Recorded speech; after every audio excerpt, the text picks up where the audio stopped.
Hi, everybody. I'm Tori Townley. Welcome to the Serve Brew. It's been a minute since we had a podcast episode, and I am so excited. We have the perfect person to jump in and kick us back off for a new season, and that is Dr. Stacey Hatcher of Milestone Church. Hi, Dr. Stacey. Hello, Tori. So great to be here and be with you today. Yay. Oh my gosh, this is like bucket list to have you on podcast. So thank you so much. I'm excited for you to share your heart today. It's going to be awesome. We were just talking before we recorded about how this is literally going to be us having a coffee date for real, like just catching up and hearing all the great things that's happening. But I have to share a story. I'm going to let you introduce yourself. My most vivid memory of Dr. Stacey is she came to visit Birmingham at the Dream Center. It was so much fun getting to know her, sharing some of our outreaches. And I got the lovely honor of bringing you to our outreach at Lynn Park, serving people who were living on the streets. Yeah. Find parking. And I was so embarrassed. I have a doctor in my front seat and I cannot parallel park. I went back. I didn't even remember that. Funny. I will never forget it. I was so embarrassed. Like, I'm hosting this special guest and I can't even get parked. I think I backed up like 12 times and I want to say someone else had to get in and park for me. So I'm glad that that traumatic memory is erased from your memory, but not mine.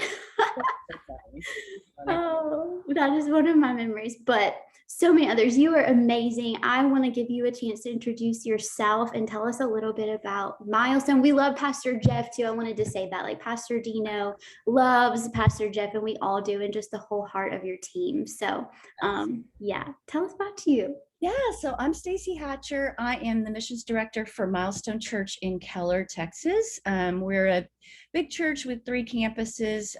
So I serve in a few different roles. I'm over all of our local outreach, all of our global outreach, global missions, and then a big single moms ministry that we have. So yeah, I am a doctor. I'm an internal medicine doctor. I left my practice. Next month will be 11 years, believe it or not, Tori. It's been a while. So I left my practice to do full-time missions after a very life-changing mission trip, my first mission trip. And so it's been really cool to just see what God has allowed me to do and be a part of. We do a lot of local and a lot of global, but with COVID, just really found the opportunity to be able to serve our community in a super meaningful way, and just really gave us an opportunity to see some needs that we may not have been aware of, and just really be some hope in our local communities. So God uses everything, right? Yes, that's a big deal to have gone through becoming a doctor and then to like put everything on the line to jump into outreach full time. I want to hear a little bit more about that. Like, that's pretty radical. It reminds me of the Carsons, Dr. Joe and Kelly. Like, he had a similar story, I think. But can you tell us about that experience? Yeah, absolutely. So my daughter, Megan, who is actually just started medical school this year. Wow. So she's almost 23 now, but she was 11 at the time. And I thought, like, okay, we're in this little affluent area. She doesn't really get to see the needs that are around the world. And so I should take her on a mission trip for her benefit, kind of thing, just to expose her to that. I had never been on a trip, and my goal was to just do something close, like maybe Mexico or something simple. Nothing worked out. And so we actually ended up in Kenya so just me and her with a different church. Our church wasn't doing a whole lot of missions stuff at the time. And so, yeah, we went to Kenya, just like literally rocked my world. The Lord was doing, even prior to that, like 6 months prior to that, just, I'd loved practicing medicine. I did it for about 15 years. And then just became like super dissatisfied in my job. Even to the point where I had Pastor Jeff and Brandy just praying with me, like, what could be some next steps? I was looking into getting an executive MBA to maybe do some consulting, or I didn't know what I wanted to do, but it was God preparing my heart to do something different even before I went on the trip. And so, yeah, we went on that mission trip and then came back, started talking to Pastor Jeff about, what is going on in our missions department? How can I help? How can I make people more aware? What can we do to reach our community and do some trips, and like, how can I be a part of what we're doing? And that's when he said, well, we're actually looking for a full-time missions director, missions pastor to help us with all of that. So what you can do now is you can help us pray that person in. And so I ask him all about, okay, what kind of person are we praying for? What skills do they need to have? What kind of personality? Like, what are we doing? And I kept asking all these questions, and Brandy was there, and she's like, are you interested in that job? And I'm like, oh gosh, no, goodness, no. I'm just asking the questions. And so I couldn't get it out of my head. Like, it was so weird. I couldn't stop thinking about it. So that turned into a several-month conversation, which led to me being the missions director of the church. And so, yeah, phased out of my practice over a few months, and then came on full time. And so I still do medical, like we just did a health fair for the homeless. We've done, I just led a mission trip to Costa Rica, a medical mission trip to Costa Rica. So I still get to use my medical skills, just in a different capacity, but then obviously lots of other things as well. So yeah, that's the nutshell version of it.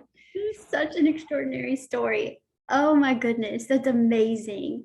And I just like, I think it's so cool how I would imagine that the reason you went into becoming a doctor is because you wanted to help people who were hurting. Like, Sure. Yeah. and now like that is just, it's crossed over into a spiritual sense too. And I Exactly. just like it, I imagine like what you are created with, like to be able to become a doctor takes so much. Like you have so many gifts and talents and capacities. And I just wonder, like, what are those crossovers? Like if you are bringing that talent to the table of outreach, like what a bright gift that is. It's so rare. I know I didn't even graduate high school. Like, you want to do outreach? Sure, I can do that. Like we don't get professionals like you in this world very often. I'm just kidding. At least not me.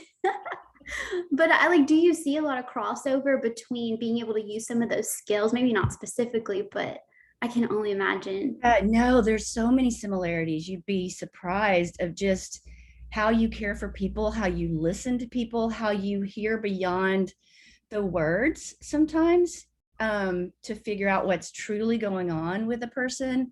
And so you learn that skill when you're practicing medicine, or I hope you do, you should, of just the art of taking care of people, but like a whole body person and not just a diagnosis.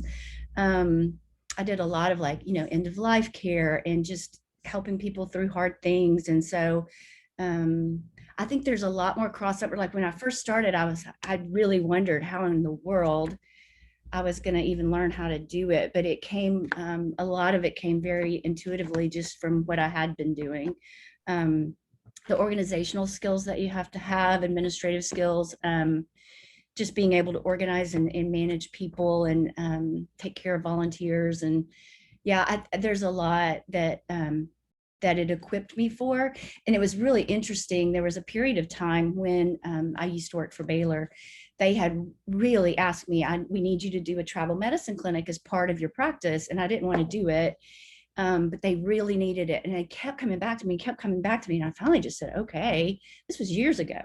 And so I did travel medicine as part of my practice for 5 years, which I totally use all the time now. So things like malaria and, all of that, like I already knew all of that stuff from that little bit. It's just funny how God works to use all things, it's because people, so many, like my partners all thought I was crazy, of course, for leaving medicine. They were all like, it'll be here when you get back. This isn't going to last. This is a weird little deal you're doing. But how God used all those pieces. And in retrospect, I was like, that's why I did the travel medicine clinic. Okay, I get it now, God. And so Wow. there's just a lot. Yeah, there's a lot that he did in me through that equipped me for this, for sure. That is incredible. That is incredible. I always get scared sometimes, like when I jump to something or transition, like, was that all a waste? Like, I worked so hard for so long Yeah. on this. Is that going down the trash? Like, no, that builds into where he's taking you. And it's always, I don't want to say a step up, but a step deeper into what he's got. So that's so encouraging. I don't know if anybody's listening who's in a transitional place or dreaming and just following God's heart, but I feel like that's definitely for somebody. That's amazing. And I wanted to note too, like, the gift that you bring to the table, I feel like it's so reflected in what at least I see in Milestone Church. Like when I look, I haven't ever visited in person, but like what you guys do as far as outreach stands out so much above the rest. And I feel like it's not like, yes, there's so many creative ideas I don't want to get into with you, but I feel like there's like a heart and a compassion and like you said, an art of loving people. And I feel like, yes, Pastor Jeff and the whole team there have something to do with that, but you being over outreach, bringing to the table, like you said, that special nature of being able to see people beyond just what they're saying, like that is such a beautiful leadership skill to have. And I just wanted to encourage you, like, I see that following or flowing through the DNA and the culture there. And that makes so much sense. Like that's where it's coming from, is your heart. So that's amazing. Thank you for the bravery and the boldness to just jump out and do this. And Yeah. you're Never saw it coming, that's for sure. it's the Wasn't best in plan. best kind of things happen that way. That's Yeah. awesome. Okay, I have to backtrack a tiny bit because people will think it's not the serve brew if I don't ask. What kind of coffee do you drink? If you're ordering coffee, what's your go-to? I don't drink coffee. Is that a doctor thing? Are we not supposed to? Is it not healthy? I've tried so many years to like coffee. I don't like it. Oh So no. So do you have an alternative when you go or when you're asked to coffee? yeah, I'll drink a tea. Yeah. Black tea? Yeah. Just This iced is tea. really for when people visit you or you are a special guest at the church, they know what to order you. That's all. Okay, plain black tea. She's easy. That's awesome. Okay, I have to get that question. I always forget and I get mad.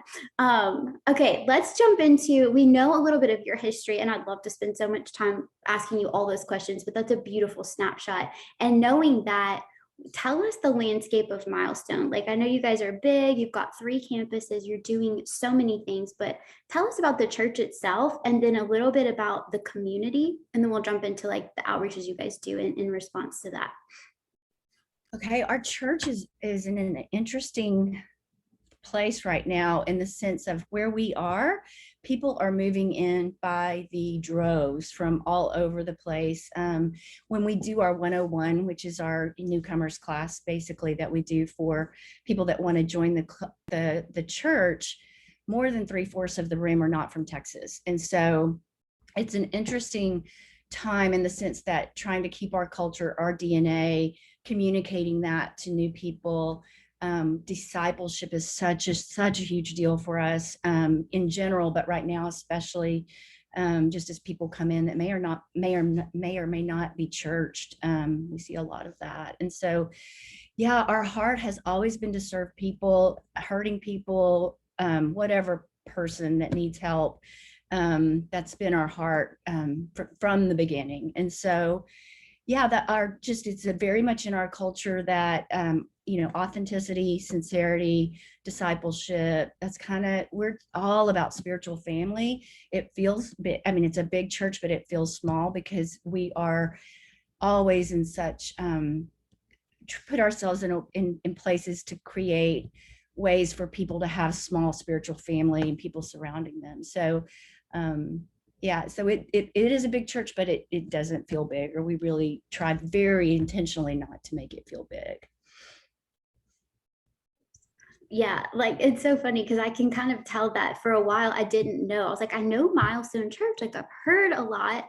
I don't know how big it is. Like I had no idea because I think it's huge, but it feels like it's got that family vibe. So that's hard to do. So it definitely, well done. Well done. It definitely echoes. Well, it's not just me, that's for sure. That's from Pastor Jeff down. So something we talk about a lot for sure. So you've mentioned some about the community and things that you guys are observing. In relation to outreach, what are some of the big needs? I know we were just in a meetup. You came to our online meetup. It was so cool. And you shared something that you guys have been working on, getting to know the community. Tell me a little bit about how you're taking in information from the community to shape some of the things you guys are doing in outreach.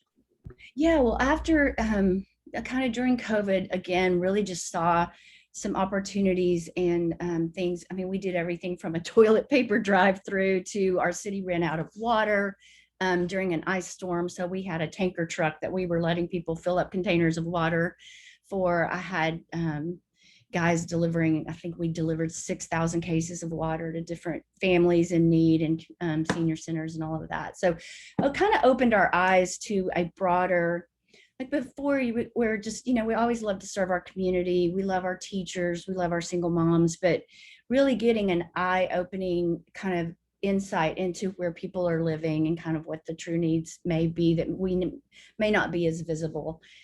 So I met with our city leaders, our mayor, police chief, our school superintendent, and what just the two main things that kept coming out were mental health, which is a big deal right now. Obviously, we all know that.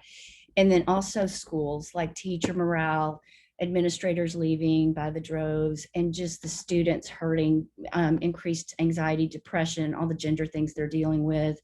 There's so much need in the schools, in our local schools. And so, yeah, our climate is such that, again, it's not a super affluent area. It is affluent, but it could be more affluent, but we're really close to some Keller ISD, which is the city we're in, also has schools in Fort Worth. And so there's some areas that actually the schools are in that are a lot more in need than our physical city. And so, yeah, we've just been, we spent the summer working on a community needs assessment. I had an intern with me this summer who's brilliant and a rock star. So I've got to give her credit, Megan, for that. And she did a community needs assessment, which basically is gathering information from lots of different sources to see what the status is of our schools, what resources are in our community, what are our demographics, what kind of things could we learn that we might be able to make a difference in, foster teens, like just different things like that.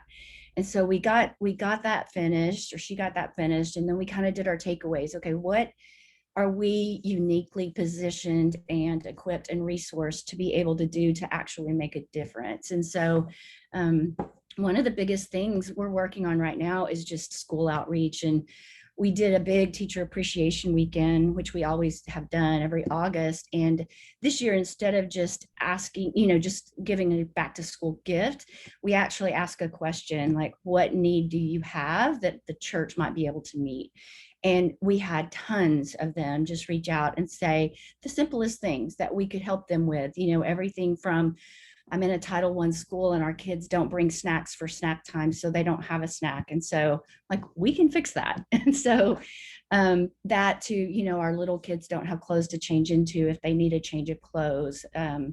School supplies, like just super basic things that are, with a church and our volunteers and our incredibly generous people that go to church here, we're able to easily meet. And so God's opened a door in a particular school that we're going to just start either a weekly or twice monthly outreach in, where we're going in regularly to just assess the needs, bring back what they need, make sure they feel seen and loved and valued. And so our goal is to start in one school, kind of figure out exactly what we're doing, and then expand to more after that. So we're really excited just to see what God will do through just us being able to see people and them to know that they're not alone, that we do understand. We may not be going through what they're going through, but we can empathize, we can be a support, we can pray, we can provide needs, and just be there. So yeah, that's kind of our latest thing we're adding. And so super excited to see what God will do. He's already shown us just the impact that we can make with such simple things. So I'm excited about that. Incredible. I think it's so cool that you took such an intentional amount of time to really lean into those needs. I think we get asked a lot for outreach ideas, and that's like what we do. It's so much fun. But I think sometimes those best ideas are based on the question of how can we serve you, and leaning into what is your city telling you? What are the people telling you? And sometimes, I know I always mention it, like it feels intimidating to just like put a blank piece of paper in front of someone and be like, how can I serve you? Like it could be anything. That can be so scary. But anytime I've been part of things like that, and it sounds like you guys felt the same, it was just like, it was surprisingly the simplest, most doable things. Like that, like it just generates so much. And I just love that's your approach. Like you are a strategic person, and that's where it started, was just that simple question of how can we serve you? And it's growing and shaping. And schools, like that is, we've talked about that a lot too. Like there is so much, it's just it's not a strategy, but it is a strategic place to be part of, because it is children, it's their families, it just stems out so much. You're in neighborhoods, like it's just so strategic to be part of that, very holistic. So I love that. I love all of the outreaches you guys do. Like I tried to make a list so I wouldn't forget any, but I couldn't like get to all of them. You guys build robotic hands, you host dances for children with terminal illnesses, and then don't even get me started on the single mothers event. Like I need you to break down this Christmas. There was an all expense paid vacation giveaway. Or So yeah, many four cool of things. them. Okay, yeah. Just can you give us like a rundown of just some of the like unique fun things that you guys do as a whole? I think that's going to get everybody really excited. Yeah. Your favorites. I've got to follow. Fairy tale ball is my favorite. Like thing that I do. It's the sweetest thing that I do. We work with a ministry called Hope Kids, and basically they take care of families that have children with life-threatening illnesses. They may not be terminal children, but they have something that could be. So a few years ago, we started hosting a fairy tale ball, which is basically we hire princesses and princess characters to come in, and we have a DJ. We have a DJ that goes to our church. That's a very high-end professional DJ that does it for us for free. And we do, yeah, we have carriage rides. So Cinderella, we have 2 Cinderella carriages in the parking lot and little handicap access so they can get into them. And the princes and princesses ride with them, the one that they want to ride with them, and they get pictures. And anyway, that's probably my favorite thing we do all year. A couple of years ago when the one we did, we got a letter from a mom who said, right after fairy tale ball, my daughter had to go into the hospital. We didn't think she was going to make it out. And I just thought, well, at least her last night was magical. I'm like, I know, right? I was like, oh my gosh. And they had pictures from that night. And we have a professional photographer, and we give the families all free pictures and all of that. So that's my favorite. But yeah, single moms is a big part of our church's heart. Pastor Jeff has always had what he calls a God burden for single moms. His grandmother was a single mom, which is probably where that stems from. So he saw that growing up. But yeah, we have a huge hundreds of single moms in our church and community that we serve. And every Christmas we go like all out. Like this year I'm preparing 700 gifts, if that tells you kind of how big it's gotten. But at our single mom, I'm sorry, at our women's Christmas event, which is called Joy, single moms get to come. And then single moms and widows, I should say, it's both. We give gifts like very high end. Like last year they were valued at $350,000 worth of gifts for single moms and widows. So there's like really fun things for them that they might not be able to buy for themselves. And then we always include a nice gift card as well, so they can buy things for Christmas if they need to. And then, yeah, we give them out at Joy. Last year, we decided to do an additional like fun thing. And so there's 2 nights of Joy because we've outgrown one. And so the first night we gave away 2 all expense paid vacations, and we gave away 2 the second night. So that was just kind of a little extra surprise we threw in last year. So yeah, we're able to, I mean, our church again is so generous, and we do get some donations for that as well. But we're able to do things like that. And yeah, it's super fun to just watch them.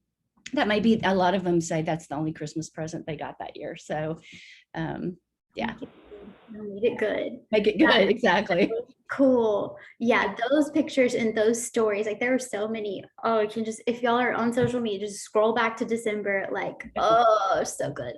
It's just, I love that so much. And like you guys do have so many different amazing things that you're operating in, like the single moms, you're thinking about children who are experiencing illnesses, and you've got all these different things and lanes. And especially for you, you're doing worldwide missions and local missions and this whole other massive ministry.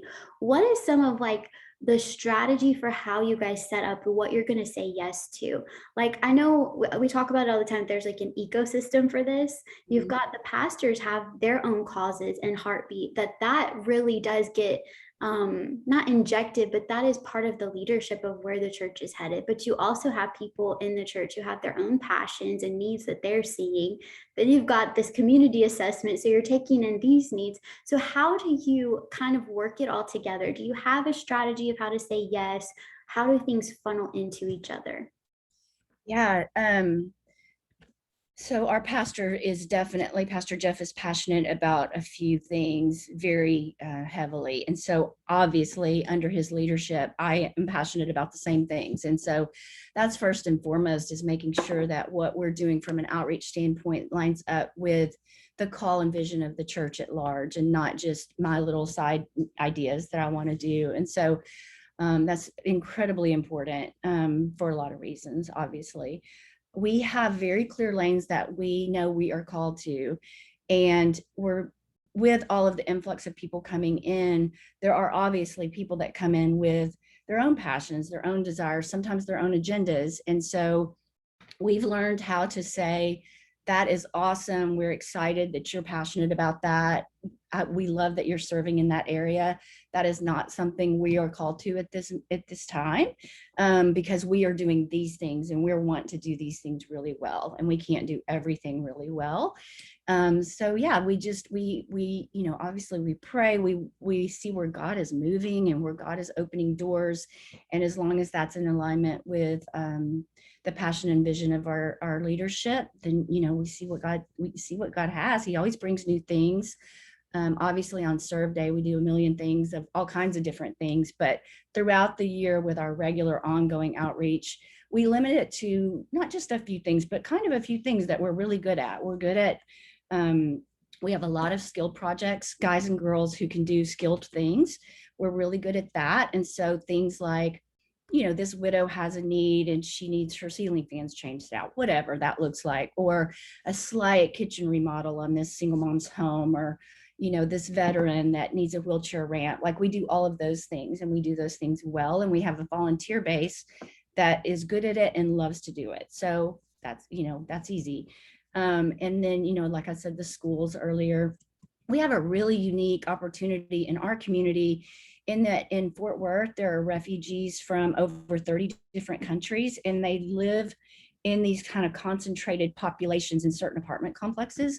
So for the last probably 6 or 7 years, we've been doing a lot of refugee outreach. We do 2 outreaches each and every month. And then every summer I take a mission trip to Fort Worth, which again is 20 minutes from us, but treat it just like a regular mission trip. We immerse with the refugees, serve them. It feels like you're going to another country, but there are people from countries, we have a lot of Afghani refugees, Congolese, Sudanese. There's just a lot of different countries, Middle Eastern countries in particular, that we would not be able to go into, but they're right here. And so we can reach them. We have had so many come to Christ, and just, we'll throw Christmas parties for the refugee kids, or Easter or something. Like, they don't even know what we're doing. A lot of times they've been in refugee camps for years and years and years. And so they sometimes don't even know how to work a microwave or a shower, or so there's just a lot of ways that we can intentionally show them the love of Jesus through practical things. And so that's a unique thing that I know we're called to, and God's given us that opportunity so close to us. And so, yeah, and so we do, obviously we serve people experiencing homelessness and all manner of other things, but there's just a few lanes that God uniquely gifted us with. The single moms thing is huge. Less than 1% of churches have a single moms ministry. And so that's been a huge part of our DNA. And then, yeah, I think those are kind of the main areas. We kind of know our lanes, and we know what God's called us to, and we just want to make sure that we're staying in those lanes and doing that well, and not diluting it out so everything just gets a little bit of attention. I love that. I like that you guys have taken the time to really be intentional about those things. And it's not that you're saying no to certain needs. It's almost like, to me, I picture a coloring page. It's like, this is the picture that we have been given by God. But sometimes we do color outside the lines, but we know when we do, and it's okay. Yeah. If we say Serve Day, we're coloring outside all the lines. Yes, and that's okay. We know we're doing it. That's the important thing. And you get back to that sweet spot that he's given you. And I think that's so cool. I think, especially for some of our newer to leading outreach ministry listeners, it can be overwhelming when you are trying to download vision from your pastors for the church as a whole that they were called to. You're listening to people who have passions, there's partners, there's ideas, there's obviously schools and things that are very obvious needs. But then, like you guys said, reading deeper, reading in between the lines, there can just be so much information that you're taking in. And then there's also, how do we know what to put out? Because it's, outreach is chaos in the beautifulest way. There's just so many different ways that you can say yes. You can show up in different capacities. So I think sometimes it can be overwhelming when you've got all these moving pieces. Do you have any words of advice for someone who's kind of in that world, their head spinning? What does it kind of boil down to? How do you keep moving forward? Yeah, the key is to not do too many things at once. Like when you're starting out, first of all, absolutely 100%, the first thing you need to do is get the vision and passion of your leadership. And then you pray through, okay, within that umbrella, what is the first thing or first two things that I could do, learn what I'm doing, really get volunteers and get some passionate people that serve with me. Who can I raise up to be volunteer team leads? Your volunteer base when you're first starting out is such a big deal because you don't have any buy-in yet. And so really just getting people sharing, casting vision to volunteers and people and taking them along with you and figuring out the 1, 2, 3, the few things that you're probably called to, exploring what that expression might look like within your local context. Because just because we can be called to refugees doesn't mean you have refugees in your community. So what does your community look like? What does your church look like? What is your church passionate about? And then marrying those two things to figure out, okay, what's our lane? What can we be good at? What can we shine and make Jesus look great in? And how can we serve our community in a way that fits with our personality and our people? But again, not trying to do so many things at once because that looks cool and that's a great idea and whatnot. Getting your feet wet and knowing what you're doing in a few areas and expanding from there. And you may not ever need to expand to a million things. It may just be a few things that you do kill in a big way. And so I think thinking about it again, based on not just what you're doing, it's outcomes, not output. So not just doing things to be doing things, but are you doing things that have fruit and that actually make a difference in your community? Outcomes, not output. I think that's the episode title. I just wrote it down. It's so good. I stole it from Rob Hoskins, so you can give him a little subtle nod. That's funny. It's very, very good advice. And I think that's going to help a lot of people to not feel the pressure. I know for me, even when I'm helping out with my local church and outreach before, I used to just feel like I need to say yes to everyone because there's so many great ideas and everyone's so passionate about things. But there is a place for that in your personal life. There is a place for you. Like that is the heart. Clearly, you guys communicate that. Like you are empowered. But for us, like we don't get to give away 4 all expense paid vacations by saying yes to everything. We get to have that high quality expression because we know our lane. And I think that is the depth that you guys are able to reach people at because you know where you're supposed to focus. So it's really, really, really good. Do you have any other, before we kind of start wrapping up, I have a couple closing questions, but any other thoughts that you feel on your heart that you want to share with the people who are listening? Even if it's a story that's impacted you or a word of advice, especially for that new person, I think. I think the most challenging thing, and one of the things that probably one of the harder things, and one of the things that I actually think is the most important, is figuring out outreach opportunities that work for a majority of people and don't just target one demographic of your church. For example, during the ice storm, like I talked about, I have never seen men mobilize for outreach like I did during that. And it really opened my eyes to men want to do something. They just don't necessarily want to go hold a baby or serve, you know what I mean? Like there's certain things. And so that even feeding back to our skill projects team and just trying to think through what can we do that actually we could be really good at, but hits different targets in like young families. What can people do with their kids? That's a huge deal for us demographically where we live, and just different pockets, thinking through that lens. So, it's not just all knitting newborn hat groups or whatever, but so that's been valuable of just thinking through, okay, how can I offer an opportunity for multiple different types of people to serve and use their gifts for God and, for outreach. That's brilliant, brilliant. I think that your outreach grows so much too when you have those opportunities for people to bring their passion to the table. That's so cool. It doesn't surprise me that your skilled projects team is thriving. Like Texas Cowboys are. Oh yeah. When you said that, I was like, of course. Like I would not expect anything else. I mean, we have guys that say they had to go buy, whatever kind of off-road vehicle to their wives for serve day because the missions team might need it. You never know when we're going to need to deliver something. They're so cute. That's so great. Yeah. I love it so much. Man, this is so much fun. I could talk with you for hours and hours, but thank you for getting coffee with us or tea today. I have two more questions. One is I always ask, like, give us some homework, give us a recommended read or something to listen to. What's inspiring you that we can glean off of? What is inspiring me? Honestly, my biggest thing I'm doing lately is networking with other people doing the same thing I'm doing. That's been my biggest, as we're growing and getting more campuses, we're trying to figure out and work out like what does outreach look like on a multi-campus thing. And so what's central and what's campus level and how does that all work together?